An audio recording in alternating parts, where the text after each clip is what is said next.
Ossendowski says he has attended one of those moments general recollection. There is above all a strange coincidence, the story of an island, nowadays disappeared, where they lived extraordinary men and animals. Saint Yves cites the summary of the Journey of Jambulo, by Diodorus Siculus or Sicily, while Ossendowski talks about the journey of a Buddhist ancient Nepal, and yet their descriptions differ very little. If you truly exist in this two-story versions coming so far from each other's sources, might be interesting to recall and comparison. Regardless of the testimonies Ossendowski has shown us, it is known, however different sources, that stories of this kind are commonplace in Mongolia and throughout Central Asia, and there's something in the traditions of almost all peoples.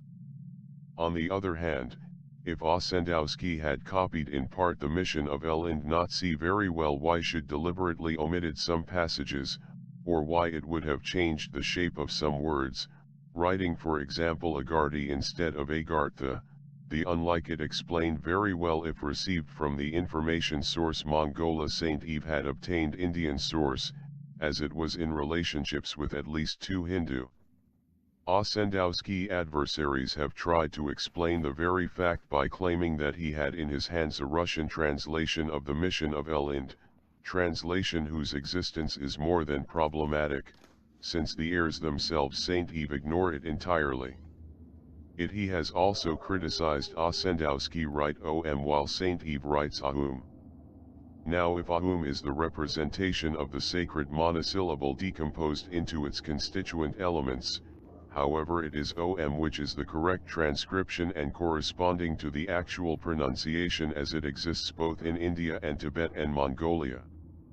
Nor do we understand why it would have used to designate the head of the initiatory hierarchy, the title of King of the World, a title that does not appear anywhere in Saint Yves. Although some plagiarisms should admit, for that would not be true that Ossendowski sometimes said things that have no equivalent in the mission of El Ind, and which are not been able to invent in any way. Such, for example, the story of a black stone sent once by the King of the World to the Dalai Lama, then transported to our Ga in Mongolia, and who disappeared 100 years before René Guénon wrote King World. Ossendowski, not knowing that it was a meteorite, sought to explain certain phenomena, such as the appearance of characters on its surface, assuming it was a sort of slate. However, in many traditions, the black stones play an important role, since it was the symbol of Cybele which is embedded in the Kaaba in Mecca. It should also make a curious approach with Lapsit exilis, stone fall from the sky and on which inscriptions also appeared in certain circumstances, and which is identified with the Grail in Wolfram D. Eschenbach version. What makes it even more singular, is that, according to the same version, the Grail was finally transported to the kingdom of Priestajuan which some have tried to assimilate precisely to Mongolia, but otherwise, no geographical location can be accepted literally. Here is another example, the Bogdo Khan or living Buddha which resides in our Ga, preserves, among other precious things, the ring of Genghis Khan, on which is recorded a swastika, and a copper plate bearing the seal of the King of the World. It seems that Ossendowski saw only the first of these two objects, but it would have been quite difficult to imagine the existence of the second. If quoted Ossendowski and even Saint Yves, it is only because what they said could serve as a starting point to various considerations.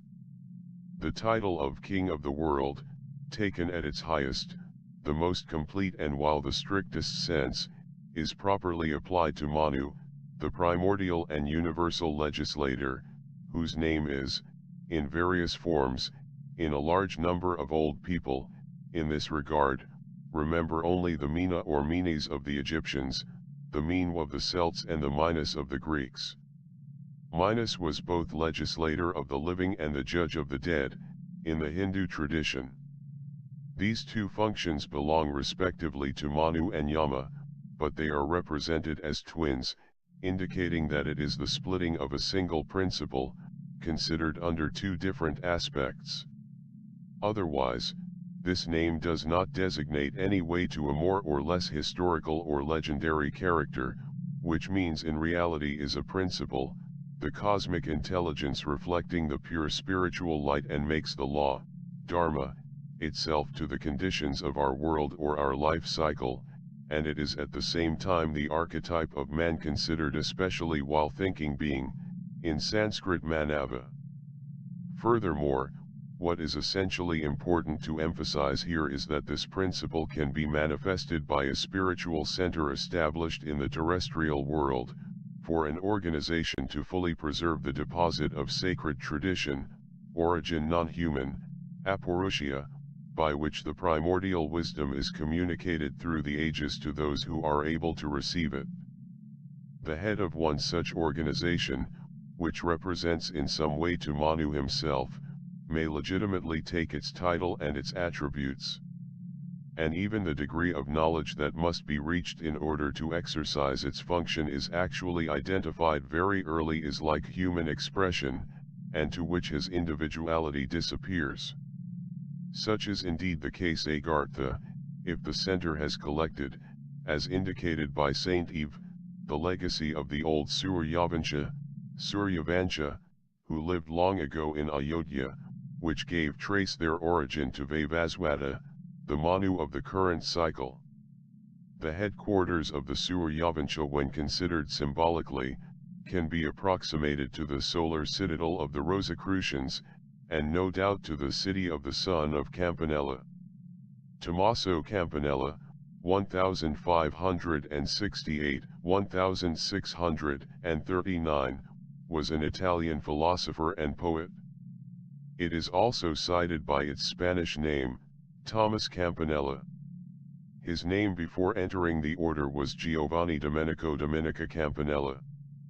He wrote, among other works, a defense of Galileo and the treaty Utopian Sun City, composed during his long stay in prison for an anti-conjures up the same cause as the economist Antonio Serra, which describes a universal theocratic state based in EU principles of equality. Saint Eve does not consider the supreme head of Agartha as king of the world but to him as sovereign pontiff, and also puts you at the head of a Brahmin church. Designation comes from a westernized conception.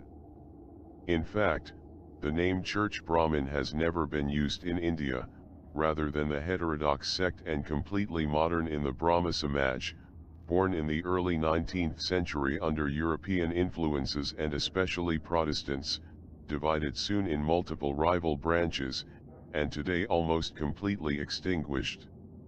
It is curious to note that one of the founders of the sect was the grandfather of the poet Rabindranath Tagore. What says Saint Eve Full, in this regard, which says M. Ossendowski by his side?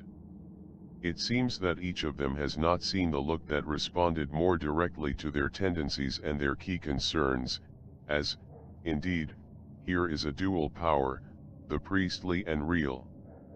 The character pontifical in the true sense of the word really belongs, and par excellence, the head of the initiatory hierarchy, and this makes call to an explanation. Literally, the pontifex is a bridge builder, and this Roman title is in a way, by its origin, a diploma Masonic.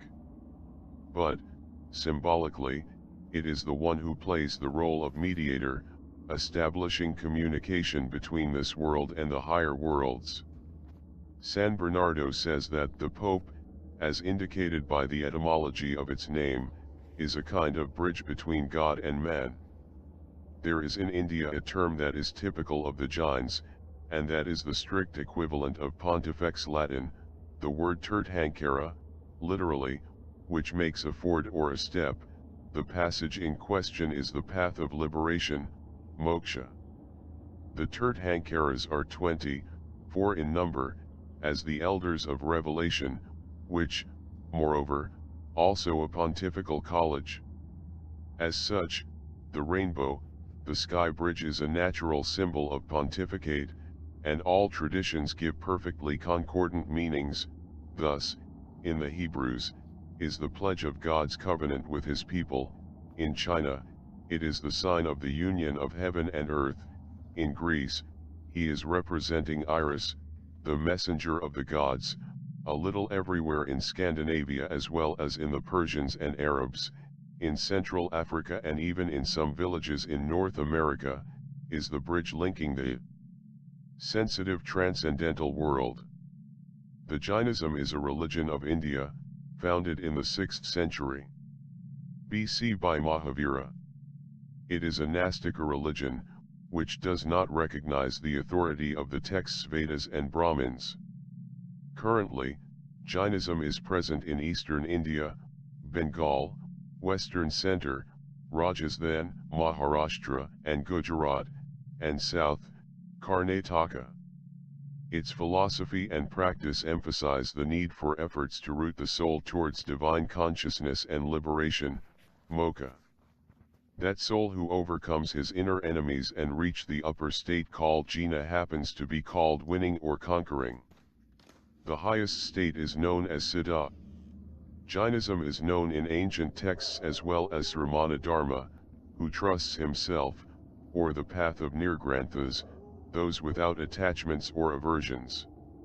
Moreover, the union of the two priestly and royal powers was represented by a certain aspect of the symbolism of Janus, extremely complex and multiple meaning symbolism. Under the same relationship, keys gold and silver included the two corresponding initiations. From another point of view, these keys are respectively the greater mysteries and the lesser mysteries. In some representations of Janus, the two powers are also symbolized by a key and a scepter.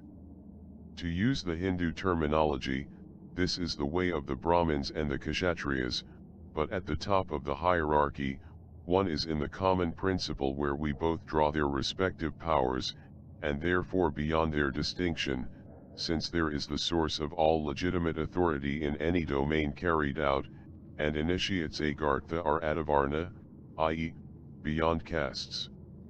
We will observe in this connection that the social organization of the Western Middle Ages seems to have modeled state, in principle, on the institution of castes. The clergy belonged to the Brahmin, the nobility to the Kshatriyas, the third state to Vaishyas, and the servants to the Sudras. In the Middle Ages was an expression in which the two complementary aspects of authority were assembled in a way that is very worthy of observation. At that time, he often spoke of a mysterious region that was called the Kingdom of Priestajuan. Specifically, it is the Priestajuan to the time of St. Louis in Carpentras and Rubruquis. What complicates matters is that, according to some, would have been up to 4 characters carrying this title, in Tibet, or the Pamir, in Mongolia, India, and Ethiopia. But it is likely that in that case not only of different representatives of the same power. It is also said that Genghis Khan wanted to attack the kingdom of Priestajuan, but it repulsed him, throwing lightning against their armies. Finally, after the time of Muslim invasions, the Priestajuan would have ceased to manifest, and be represented externally by the Dalai Lama. It was the time where what could be designated as the outer cover, the center in question, was formed, in a large part, by the Nestorians and the Sabaeans. We found in Central Asia, and particularly in the region of Turkestan, Nestorian crosses that are exactly alike as a way to crosses cavalry, and that some also bear in its center the figure of the swastika. Moreover, it should be noted that the Nestorians, whose relations with Lamaism seem incontestable, had an important action, although quite enigmatic, in the early days of Islam. The Sabaeans, meanwhile, had a great influence on the Arab world at the time of the Caliphs of Baghdad. It is also intended to be among them where they had taken refuge after a stay in Persia, the last Neoplatonists. And, indeed, the latter is the name gave themselves Mendayaya, i.e. John's disciples. It is curious that many Eastern groups very closed character from the Ishmaelites or disciples of the Old Man of the Mountain to the Druze of Lebanon, have taken evenly, like the orders of Western chivalry, the title of Guardian of the Holy Land. It seems that Saint Yves had found an appropriate word, perhaps even more than he thought when he speaks of the Templars of Agartha. Lest anyone be surprised, expression outer cover add that it is necessary to be careful that the chivalric initiation was essentially an initiation of Kshatriya. Isto is what explains, among other things, the important role played in it, the symbolism of love. In Vedic society, Kshatriya constitute the second caste. The movements between different castes in ancient times were not uncommon, both up and down. The range of a Kshatriya was a recognized award for his outstanding service to the rulers of the time. It was becoming hereditary over the years. Already in the modern age, this breed included a large number of sub-castes, which differed according to the function or status, but were united by the same pillars: land ownership, the pursuit of war, a man whom accountable, etc. Legend has it that the Kshatriyas, as they say, were tyrants. They were punished by forcing them to descend caste, thus being second after the Brahmins. Also it notes that there was a struggle between the two castes, but the priests came out winners. In the past, the Kshatriyas were regarded as protectors of the people to defend him from danger. The Kshatriyas were kings and warriors in the army, and even the lowest ranking soldiers knew the basics of martial arts to defend and defend. They were supposedly able to fight blindfolded, and archers could hit their target with just hear a sound in the dark. The Kshatriyas have a reputation for great courage, and stories circulate about them long ago. At present, there are some families of Kshatriyas, but the number has been greatly reduced. The martial arts are still preserved and are being reused. Families consider a status symbol, and learning martial arts, a symbol of tradition. The situation also has not changed a do regarding the situation of the army, the one area where heritage Kshatriya rules. Most of the Indian army is composed of Kshatriyas, and they are proud of it. Women Kshatriyas, in the past, are mainly confined to their homes and did not play an important role in the history of this breed. Once a woman marries a man of caste, this becomes her husband. Sometimes the son of the most influential woman would become the next king or head of the family, who is elected by the mother. In the past, women Kshatriya also knew martial arts and other arts of war. The idea of a character who is priest and king at the same time is not very common in the West, but is at the origin of Christianity itself, represented a remarkable way by the three kings. Even in the Middle Ages, the supreme power, as outward appearances at least, was divided between the papacy and the empire. In ancient Rome, however, the imperator was both Pontifex Maximus. The Muslim theory Caliphato also unites the two powers, at least in some measure, as well as the Eastern end conception of Wang.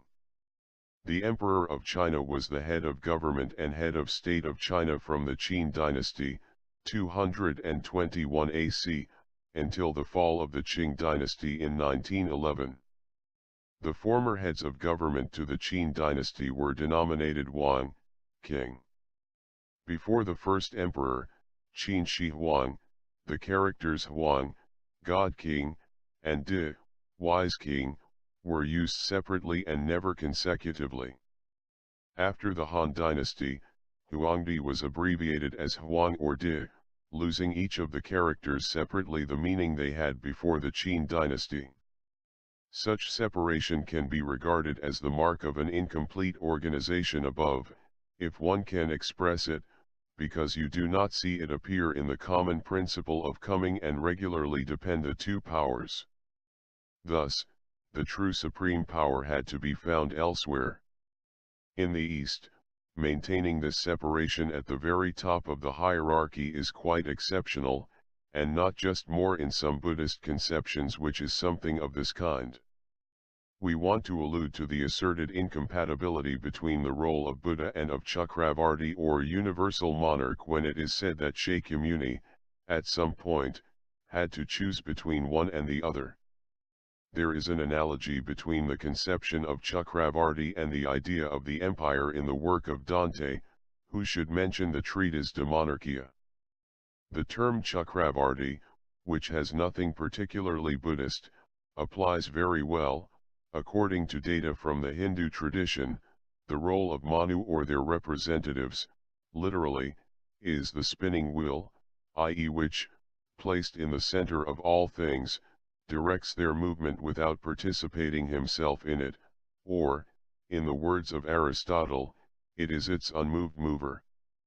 In a sense entirely comparable, Chinese tradition uses the expression invariably middle. It notes that, according to the Masonic symbolism, the masters meet in the middle room. The central issue is the fixed point that all traditions agree designate symbolically as the polo, since it is around it where the rotation of the world, generally represented by the wheel, both the Celts is made as the Chaldeans and the Hindus. The Celtic symbol of the wheel has been preserved in the Middle Ages. You can find numerous examples of it in the Romanesque churches, Gothic rose window, and the same appears to be a derivative thereof, as there is a certain relationship between the wheel and emblematic flowers such as the rose in the west and in the east lotus. Such is the true significance of the swastika. This sign is spread everywhere, from the far east to the far west, and that is essentially the sign of the pole. This same sign has been no stranger to Christian secrecy. In the former monastery of the Carmelites of Loudun, France, they can be very curious symbols, which date likely in the second half of the 15th century, and including the swastika occupies one of the most important places. It should be noted that the Carmelites, who have come from east, linking the foundation of his order Elijah and Pythagoras, as Freemasonry, meanwhile, is linked to both Solomon and Pythagoras himself, which is a similarity pretty remarkable. And some claim that in the Middle Ages had a very similar to the Templar initiation and religious of mercy. It is known that the latter order has given its name to a degree of Scottish Freemasonry. Indeed, contemporary scholars have vainly sought to explain this symbol by the most fanciful theories. Most of them, haunted by a sort of fixed idea, wanted to see him, as almost everywhere, a sign exclusively sun. The same precision applies specifically to the wheel. Others have been closer to the truth when considering the swastika as the symbol of the movement. But this interpretation, without being false, is very inadequate, since it is not any movement, but a movement of rotation which meets around a center or an immutable axis. And it is the fixed point which is the essential element that directly relates the symbol. There is a view that makes the swastika the outline of a primitive instrument for the production of fire. Now, if this symbol is sometimes a certain relationship with fire, since it is specifically an emblem of Agni, is for entirely different reasons. In the context of Hinduism, Agni, the Sanskrit word Agni fire, is the Vedic god of fire. Along with Indra and Surya make up the Vedic trinity, oldest and later forgotten and replaced by the Puranic trinity of Brahma, Vishnu, and Shiva. Agnidev is the son of the goddess Prithivi, earth, and the god Dyaspita, which is a derivation of the ancient Indo-European term that would become the Greek Zeus, Latin Deus, and Jupiter, and Sanskrit Dyaspita, God the Father. One of the tasks of Agnidev is to be a messenger between gods and mortals. Protects men and households of men. In his head he has a million eyes. In Indian art is represented with two faces, suggesting its beneficial effects, and destructive eyes and black hair, 3 legs and 7 pairs of arms. His body 7 rays of light emanate, another of its names is Saptahiwa, 7 tongues. His vehicle is a goat or a chariot drawn by goats, or more rarely by parrots. Currently in the sacred Hindu temples steel drill is used Agni Manthana to generate friction fire, symbolizing the miraculous birth of Agni daily. So we just said, and one can understand that the king of the world should have an essentially ordering and regulatory function, with the same root as rex and regere, a function that can be summarized in a word like balance or of harmony, which translates precisely Sanskrit term dharma. The root dri essentially expresses the idea of stability, how dhruva, which has the same sense, is the root of dhruva, Sanskrit name of polo, and some will approach the Greek name oak, drus, Latin. Moreover, the same word rober means both oak and strength or firmness. In the Druids, whose name should read perhaps Druvid, thereby bonding strength and wisdom, and in Dodona, where the famous oracle of Dodona was the oak represented the world tree symbol fixed axis connecting the poles. What we mean by that, it is the reflection in the manifested world, of the immutability of the supreme principle. It can also comprise, for the same reasons, why the king of the world has as its fundamental attributes the justice and peace, which are nothing more than covered by that balance and harmony in the forms world man, Manavaloka.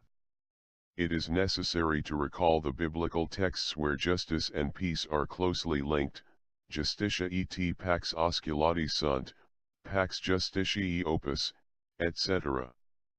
Some are frightened by the designation of king of the world, which have been linked to that of princeps mundi which is mentioned in the Gospel. It goes without saying that such a relationship is completely erroneous and devoid of any foundation. To dismiss it, we could see just that this title of King of the World in Hebrew and Arabic, is commonly applied to God himself. Moreover, there is a difference in meaning between the world and the world to such an extent that in some languages they are to designate two entirely different terms. Thus, in Arabic, the world is el alam, while this world is ed dunya. However, as this may give rise to some interesting observations, consider this purpose theories of Kabbalah Hebraic concerning the celestial intermediaries theories, so others have a direct relationship to the main theme of this article. The celestial intermediaries in question are the Shekinah and Metatron. In a more general sense, the Shekinah is the real presence of divinity. It is mostly where it is the institution of a spiritual center, the building of the tabernacle, the construction of the temples of Solomon and Zerubbabel. One such center, established in regularly defined conditions, should be in effect the place of divine manifestation, always represented as light. And it is interesting to note that the expression of very bright and very regular place masonry has preserved, seems indeed to be a reminder of the ancient priestly science that presided over the construction of temples, and it was not just particular Jews. The Shekinah is presented under many aspects, among which there are two main, one internal and the other external. Now, on the other hand, there is in the Christian tradition, a phrase that clearly designates these two aspects, Gloria in excelsis Deo, et in terra pax hominibus boni voluntatis. The words Gloria and pax refer respectively to the inner side in relation to the principle, and the external appearance in relation to the manifested world.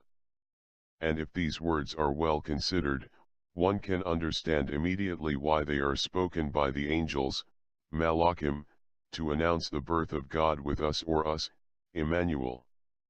It also could, for the first aspect, recall the theories of theologians on the light of glory in and for which the beatific vision, operating in excelsis.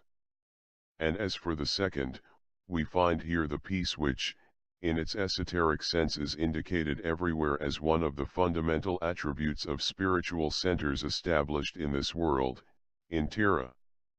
Moreover, the term Arab Sakinah, which is obviously identical to the Hebrew Shekinah, translated Great Peace, which is the exact equivalent of the deep packs of the Rosicrucians.